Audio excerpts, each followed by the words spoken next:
ప్రశాంతంగా ఎవ్వరు కూడా మాట్లాడకుండా అందరూ కూడా ఒకసారి అమ్మవారిని దర్శనం చేసుకోండి. ఈరోజు వారాహి అమ్మవారి గుప్త నవరాత్రుల్లో 3వ రోజు.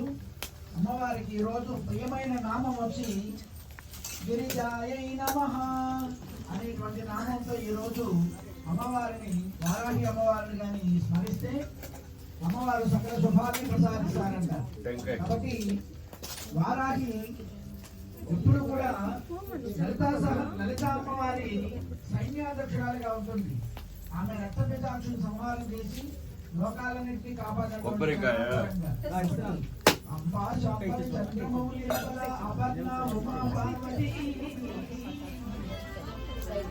అంబా శాంబవి చంద్రమౌళి అపర్ణ ఉమా పార్వతి సావిత్రి గాయత్ర శుభకరి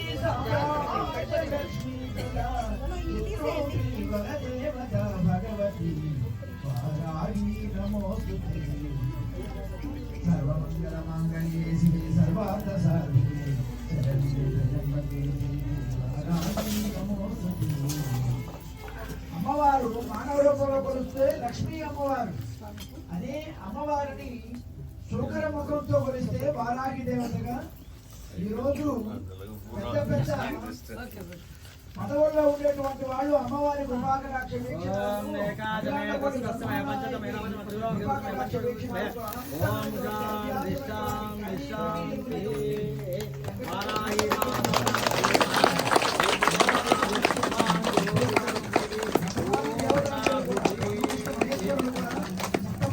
సృష్టించేటప్పుడు బ్రహ్మ బ్రాహ్మణుని, విష్ణువు వైష్ణవి దేవిని, శివుడు శాంభవిని సృష్టిస్తే ఆ ముగ్గురు మూల రూపమైనటువంటి వారాహి దేవి ప్రత్యక్షమై సకల దేవతలకి శుభాన్ని కలిగించడానికి, రాక్షస సంహారం చేయడానికి, రక్తబీజుని మదమంచడానికి పుట్టినటువంటి కరుణాంతరంగేశ్వరి వారాహి దేవత.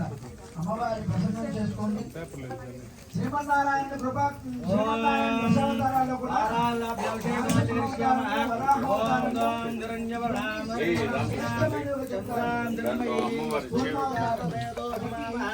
అవతారాల్లో ఉన్నటువంటి ఆ అవతారాలతో